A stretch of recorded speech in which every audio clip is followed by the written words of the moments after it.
yet either, but I've been working with your team, so I do publicity for the network. So this is our group of people who are traveling with us throughout Lifeclass to all the different cities, and they're live tweeting and blogging throughout the show. So they just Very wanted to cool. talk about the experience that you just had.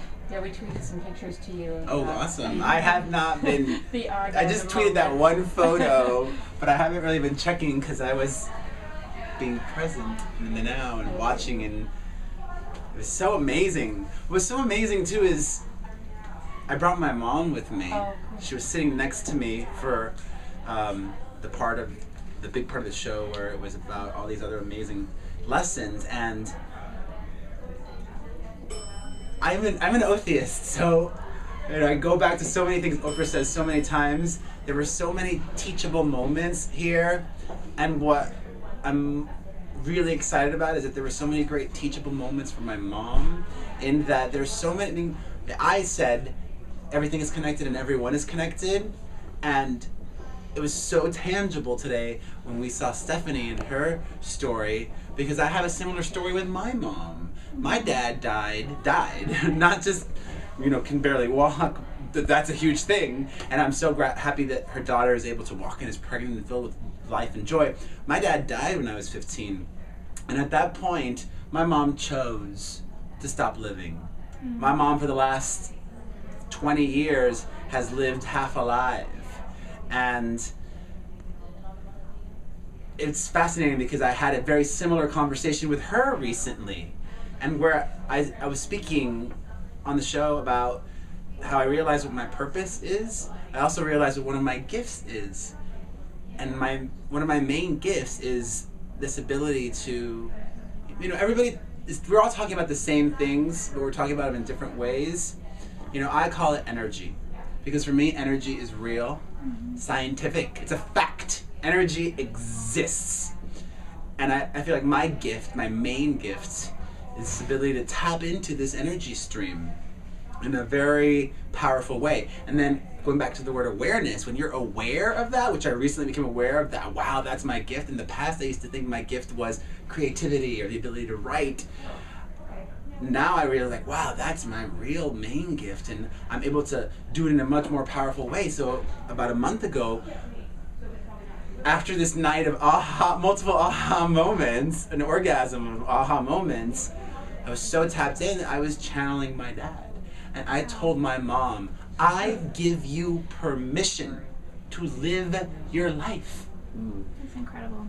And it was so necessary for her to hear that, because her energy, and I didn't realize this until recently, your energy, I told her, my energy can lift you, my energy can help you, but you still need to be accountable and responsible for your own energy. And just like my energy can lift hers, her energy can bring mine down. And I want to, having a family in the future is very important for me. I want to have children. I plan on having children. It's a priority in my life. And you need to plan it when you're gay, because it's not as easy. But I told her, for your own happiness, I want you to live your life and be mindful of your energy and work on it. And also, in the future, I won't allow your energy to be toxic in my home and to poison my children. And I said this from a place of loving. And then I smacked her a little bit. I was like, wake up. Not that hard. but I wanted there to be like a physical manifestation of it too.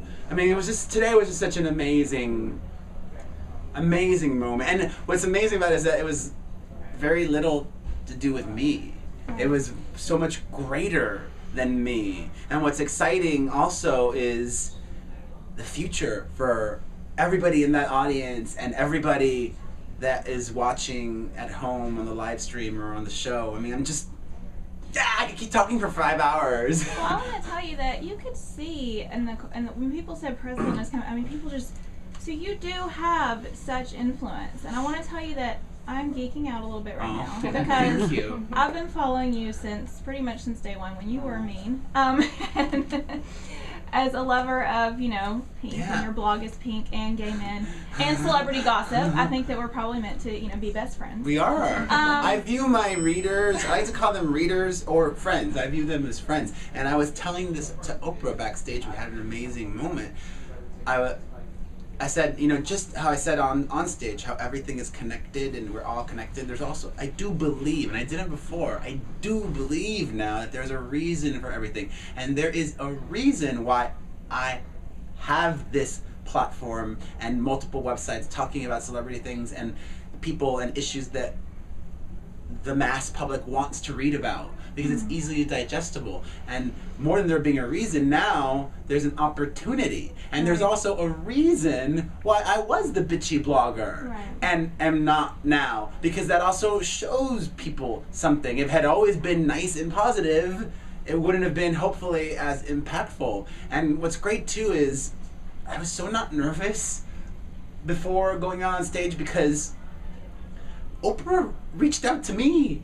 I didn't call up saying, hey Oprah, you want to put me on the show?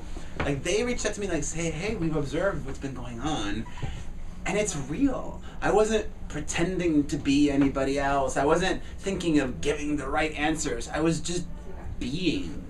Well, and to see how amazing you look. I mean, it's just, you've made this literally not just this, you know, emotional, it's all tied in together. I do have to say one more thing. Yes, yeah, absolutely. I'm so excited for you. Support you 100%. Thank you. I'm also this big nerdy New Kids on the Block fan of my entire life, so I would love to see you and Jonathan Menson.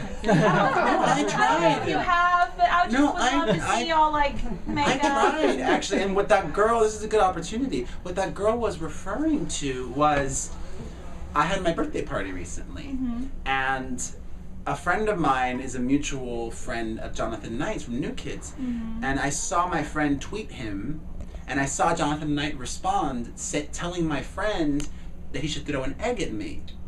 And I didn't respond in a negative way. I saw that negativity and I responded, I thought, in a positive way, and I tweeted him saying, it's disappointing to see that, and instead of wishing ill will towards me, visit this website where I'm raising money for music education and the VH1 Save the Music Foundation from my birthday party. We were able to raise $39,000 to help keep music education in schools.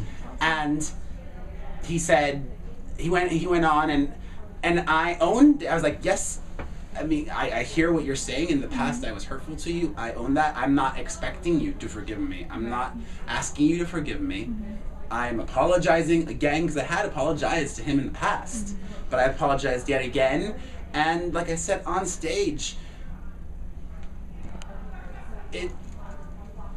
I'm not going to be defined by all the things I did in the past. Right, and you shouldn't be. Yes. I'm a big fan as well. Thank you. Yael Cohen's a friend. I think it's so weird that people say I mean, this whole thing is so surreal. I mean, I just met Oprah. I just met Oprah. But so, I mean, it's crazy. Yeah. Because when I started blogging 8 years ago, and I'm still around, which is fascinating because the internet, everything changes so quickly. And what was popular then may not be popular now. And there was a period there where I felt like, wow, I've tricked the world into thinking I'm somebody that matters. I've tricked the world. But what I realize now is I am somebody that matters. And we all matter. Just because we're born, we matter. I mean, and what's great is we don't all have to agree on the same thing. I mean, Oprah may call it one thing. To me, recently, this state of enlightenment that I've come to, it all goes back to energy, because energy is a scientific fact, and I was also telling this to Oprah backstage. You know, this might get me in hot water, but a lot of people may not be open to what some of the things that were said today, because religion blocks them from that openness. But you know, then they are unhappy. They ask things like, well, how could God have, you know, had my dad died, or how could God have had my daughter in an incident like that? It wasn't God. It was energy. And it was, in my mind, just an unfortunate manifestation of that. You know, energy is both positive and negative, and you need the negative. A battery has a positive and a negative. A battery can't work with two positives. The world, if it were sunshine 24 hours a day, people would freak out. They would lose their minds. You need the darkness, you need the shadow in order to appreciate the light and in order to be able to then harness the positive.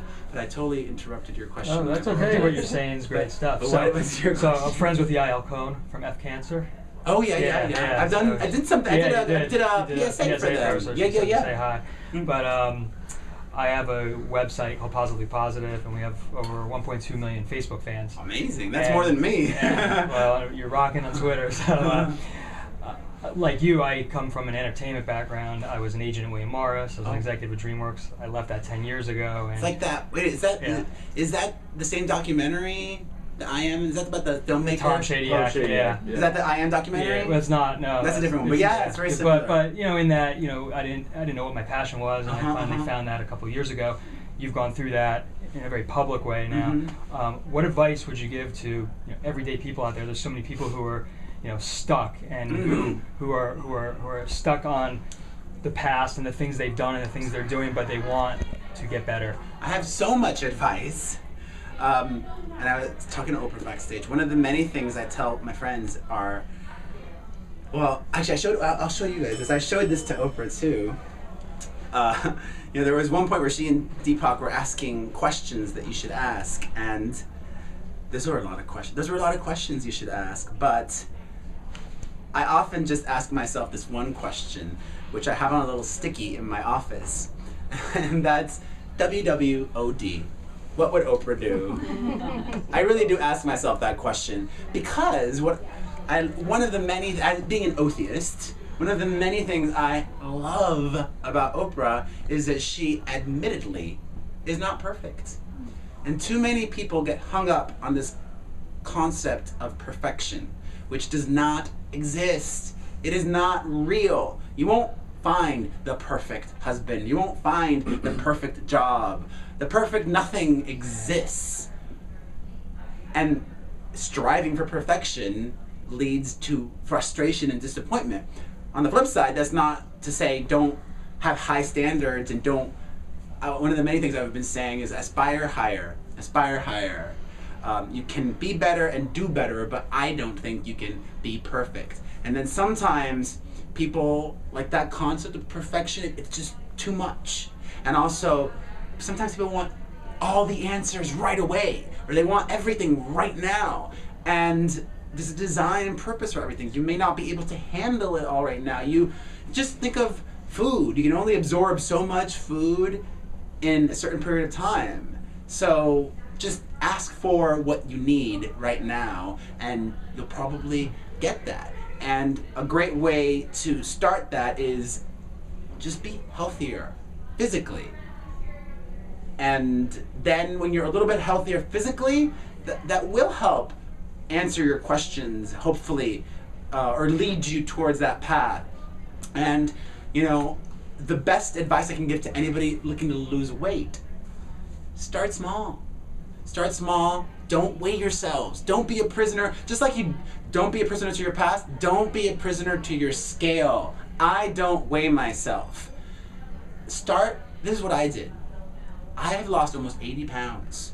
And it's not been quick. It's been a 4+ year process. And what I did, and I'm not saying what I did for me will work for everyone, but I did it and I'm gonna share. So a great piece of advice I could tell everybody is, you don't even need to change your eating habits. Continue to eat how you do. But try this. For 1 month, just walk. Not even every day, but 5 days a week. Not even for an hour a day. Walk every day, 5 days a week, for 30 minutes. And at the end of a month, you're gonna lose weight. And not only lose weight, you're gonna feel better. And then that is gonna be the catalyst to push you into month 2 and inspire you to do more. And then once you've lost a little bit of weight, just by walking 30 minutes, everybody can walk 30 minutes a day. And I would say do it outside. Unless you're in a freezing cold place, then find some place indoors where you can walk, and your neighbor, I don't know, Because sometimes the gym is a scary place for people. It can be very intimidating. But walking is not scary or intimidating. It's something we all know how to do. So just walk. And then after you've done that, for the second month, this is what I did. What I would tell people is not everybody can afford to get their meals delivered. But everybody can afford to either look it up online or go to the bookstore and buy a healthy cookbook. Make your meals ahead of time for the week. Do it twice a week. On Sundays and Wednesdays. Give yourself one cheat day. And if you do it ahead of time and put it all in Ziploc baggies or in the freezer or whatever, including your snacks, and you're eating throughout the day healthy and proper portions that you followed a recipe and you weighed and all that stuff, then you're not going to be tempted to cheat. And if that includes some sweet things, healthy sweet things, then you don't feel deprived. And if you don't feel deprived, then you're not deprived. And you're going to want to keep going. Can you just say, it's so weird. I've really reprogrammed my brain. Can you just say, I am Perez Hilton and I'm positively positive? I am Perez Hilton and I am positively positive. Does anybody want any other IDs like that? Or you're watching this or you're watching that? Or I'm curious. We're all bloggers, so we've all built our communities and stuff, and I've certainly had the experience of my community completely turning on me. And right now, I know that there's a YouTube community that's pretty irritated about Perez TV, and as much as Fergie sent you flowers, I'm wondering, how do you've had this huge shift, and people I think who spend time in the spotlight being dissected are maybe more want their shifts noticed too, maybe they're a little more forgiving, but how do you deal with an online community? How are you going to bring them back? I mean, I'm not trying to bring anybody back. I'm not even trying to get new followers. I'm just being and trying I'm doing better and being better and not being perfect and not trying to be perfect and not trying to please everybody because I can't. But the shit white girls say, that thing came up on your Perez TV thing. Have you ever reached out to them? And shit, well, the other incident, I did reach out and we had a private conversation. And so, with copyright issues and stuff like that, are you going to be able to? I've made many mistakes in the past, and I've learned from them and grown from them, and I'll continue to make mistakes. That is, like Oprah said, the nature of being. But those mistakes, I'm living with those mistakes. I'm living in this space where it's no, you can't have my picture. No, you can't have my video. And, and I feel like I'm saying that a lot, but I want to be able to keep my community. It's a tricky thing because we're all kind of looking for that same image or that same bit of video. And I'm wondering, do you have editors? Do you have a copyright policy in place, or? Yeah, that one girl, she complained that I put up her video, so we took it down as soon as she did. But do you continue to put up other people's videos, or do you ask them, or do you have a policy in place? Is that what would you recommend bloggers do? Because at the end of the day, we all want to be you sitting in that chair, but we don't want angry people. My advice or maybe to we them don't. is, do what you think is right at the moment. That's all you can do, and that might change. Okay. I think that's I think we're gonna wrap up. Can I ask one question? Yeah, you can ask your questions. Cool. It's a great segue because I remember reading an LA Times article about you and your whole profile about your story about credit card debt and all this bankruptcy too. Yeah, I was literally couch surfing, broke, living in an 8x8 room with my Twitter followers of 100,000 people going, "Well, Perez can do it, I can do it." Things were so bad at one point that I asked people for money on my website, and they gave it to me. And I've met some of those people and it's so touching and just wow that anybody would care enough. When I was so broke, I moved out to LA and I didn't have any money. It was after I had filed for bankruptcy. I didn't have any money saved up. I didn't have a job lined up. I didn't have a place to live. I had 1.5 friends. My half was my cousin in Riverside. And for the first year and a half, I got around in just a bicycle. It's But amazing. what was your? I Well, apologize. what What I was just your want to question? say is that with all this talk about what you used to do and what you're doing now, what I respect is, regardless of that, the fact that you did it, that you made something of yourself, and you didn't wait to be perfect before you started, and that you like live your life out loud. And I think, I can't remember who said it, but the definition of a leader is someone who's willing to learn out loud, right? And, Okay. and a really important thing that I've been telling my friends and everybody is not just to have openness of heart, but also to have openness of thought. Because when you get really rigid about this is how I do it and this is how I have to do it, you close yourself off to experience and growth. Yeah. And just because I do a certain way, a certain thing a certain way now, doesn't mean that's how I'm going to do it in a year. You know, I'm still growing and learning and evolving and still having aha moments. And it's awesome. Yeah. And I also, I wanted to say this to Stephanie. I want to have a conversation with everybody. You know, let's say, what's the worst thing that could happen if blah, blah, blah, blah, blah?